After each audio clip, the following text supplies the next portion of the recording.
विविध प्रलंबित मागण्यांसाठी येवल्यात प्रांत अधिकाऱ्यांना निवेदन, उपोषणाचा इशारा।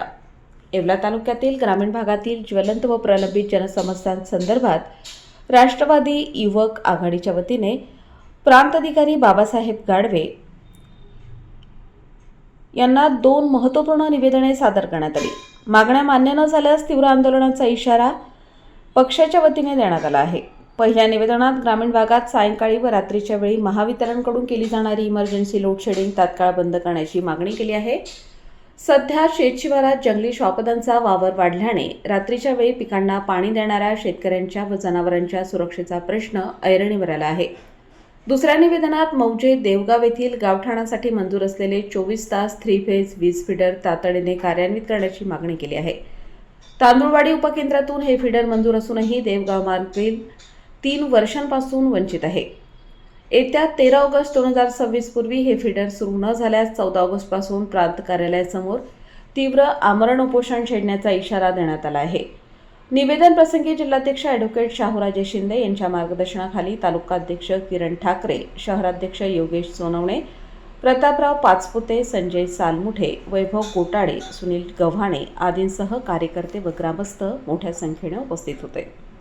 आज राष्ट्रवादी काँग्रेस पार्टी शरदचंद्र पवार पक्षाच्या वतीनं ग्रामीण भागामध्ये जी लोड शेडिंग चालू झालेली आहे त्याबद्दल या ठिकाणी प्रांत अधिकारी साहेबांना या ठिकाणी निवेदन देण्यात आलं। खरं जर बघायला गेलं तर आज महाराष्ट्रामध्ये सिंगल फेजसाठी कोणालाही या ठिकाणी वंचित ठेवता येत नाही, परंतु या ठिकाणी ग्रामीण भागात आज आपण बघितलं तर संध्याकाळी 7 वाजेनंतर ते 11 वाजेपर्यंत संपूर्ण ग्रामीण भागात लाईट जाते। हा लोड शेडिंगचा भार हा केवळ ग्रामीण भागातल्या जनतेवरती का, तुम्ही औद्योगिक क्षेत्रावरती देखील करू शकतात, ग्रामीण भागात राहणार लोक राहत नाहीत का, परंतु हा या प्रकारे ग्रामीण भागातल्या जनतेला कुठेतरी त्रस्त करण्याचं या ठिकाणी प्रकार चालू आहे। आपण जर तसं बघायला गेलो तर एकीकडे आपण महाराष्ट्र विकासाच्या गप्पा मारायच्यात, मोठमोठे विकासाचे आश्वासनं या ठिकाणी द्यायचे, परंतु जी मूलभूत गरज विजेची आहे त्या ठिकाणी या ठिकाणी ग्रामीण जनतेला आपण वंचित ठेवायचं हे कितपत योग्य आहे, अशा प्रकारचा जाब या ठिकाणी आम्ही प्रांत अधिकारी साहेबांना विचारायला गेलो होतो। आज आपण जर बघितलं तर दिवसभर शेतकरी या ठिकाणी ग्रामीण भागातला शेती करून संध्याकाळच्या वेळेस आपल्या घरी जातो, घरी गेल्यानंतर त्याचे मुलं असतील, स्वयंपाक करायचा असतो, ज्या महिला भगिनी असतील स्वयंपाक करायचा असतो, मुलांना अभ्यास करायचा असतो, परंतु त्यावेळेस आज या ठिकाणी त्या ग्रामीण भागातील लोकांना वाडी वस्तीवरती आज लाईट नसते।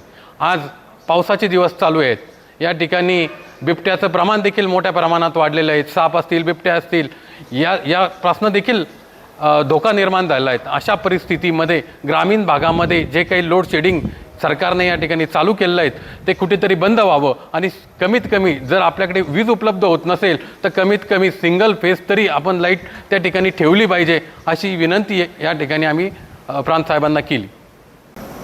आज राष्ट्रवादी काँग्रेस पक्षाच्या वतीने मौजे देवरगाव या ठिकाणी 24 तास 3 फेज लाईट हे एक स्वतंत्र फीडर योजना आहे जी संपूर्ण तालुक्यात कार्यान्वित झालेली आहे। देवरगावच्या देखील उंबरठ्यावरती हे लाईट आलेली असताना अगदी 2 पोलवरती गाव जोडलं जाऊ शकतो असा प्रश्न गेली 3 वर्ष या वीज वितरण कंपनीने प्रलंबित ठेवलेला आहे। गेली 3 वर्षापासून गावकरी या योजनेचा पाठपुरावा करतात। अनेक मंत्री महोदय असतील, आमदार असतील, खासदार साहेब असतील यांच्यासमोर अनेकदा हा प्रश्न चर्चेला गेला, परंतु याच्यामध्ये फक्त आश्वासनं दिले जातात आणि दिशाभूल केली जाते, कर्मचाऱ्यांकडून अधिकाऱ्यांकडून उडवाउडवीची उत्तरं दिली जातात। परंतु ज्या प्रकारे अधिकारी उडवाउडवीची उत्तरं देतात किंवा ते फिरवतात, मग ते कोणाच्या दबावाखाली करतात का, याच्या मागे काही वेगळे काही कारणं आहे का, याचाही संशोधन करणं खरं तो संशोधनाचा भाग आहे। परंतु आपण या सगळ्यामध्ये न जाता हक्क मागणं आणि लढणं हे आमच्या रक्तात आहे आणि त्याच्यासाठी आम्ही लढणार आहोत। जर येणाऱ्या महिन्याभराच्या आतमध्ये हा प्रश्न सुटला नाही तर 13 ऑगस्टपर्यंत आम्ही निवेदनाद्वारे त्यांना माहिती दिलेली आहे आणि मागणी केलेली आहे की 13 ऑगस्टच्या आतमध्ये हा जर प्रश्न मिटला नाही तर याच ठिकाणी 14 ऑगस्ट 2026 पासून योजना कार्यान्वित होईपर्यंत गावकऱ्यांसमवेत आम्ही या ठिकाणी उपोषणाला बसणार आहोत। आणि आत्ताच प्रांताधिकारी साहेबांसोबत सकारात्मक चर्चा झाली. त्यांनी लवकरात लवकर हा प्रश्न सोडवू अशा आश्वासन दिलेलं आहे आणि त्याच दृष्टीने हा प्रश्न लवकर सुटेल अशी आम्हाला अपेक्षाही आहे. परंतु न सुटल्यास 13 ऑगस्टपर्यंत आम्ही 14 ऑगस्टपासून इथे आमरण उपोषणाला बसणार आहोत. नमस्कार पशुपालक बंधूंनो, प्रदीप ट्रेडर्स खास आपल्या जनावरांच्या उत्तम आरोग्यासाठी व अधिक दूध उत्पादनासाठी घेऊन आले आहे नामांकित कंपन्यांचे दर्जेदार पशुखाद्य. आमच्याकडे तिवाना कांडी, माखनधारा ढेप, जीवनधारा, सरकी ढेप सर्व होलसेल रेटमध्ये भेटेल.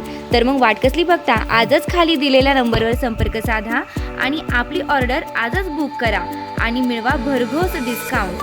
न्यू प्रदीप ट्रेडर्स पशुखाद्य. आमचा पत्ता पारक कॉम्प्लेक्स, कांदा मार्केट गेट समोर, Nagar Manmad road, Yeola. Mobile number Shubham Khodke 97 65 60 19 85. आता शिर्डी, नाशिक, मुंबई येथे लग्नासाठी जाण्याची गरज नाही. येवल्यातच घेऊन आले आहे वर्मा लॉन्स. तुमच्या सर्व समारंभासाठी एकमेव भव्य ठिकाण. तुमच्या जीवनातील खास क्षणांना सुंदर आणि अविस्मरणीय बनविण्यासाठी योग्य ठिकाणाची निवड महत्त्वाची असते. त्या प्रत्येक स्वप्नपूर्ती क्षणांसाठी वर्मा लॉन्स आहे. विस्तीर्ण व हिरवळयुक्त प्रशस्त लॉन, प्रशस्त पार्किंगसह अनेक सुविधा, सर्व काही एकाच ठिकाणी. प्रशस्त पार्किंगसह अनेक सुविधा. वर्मा लॉन्स, ठिकाण येवला, नाशिक रोड, एरंडगाव. एक वेळ अवश्य भेट द्या.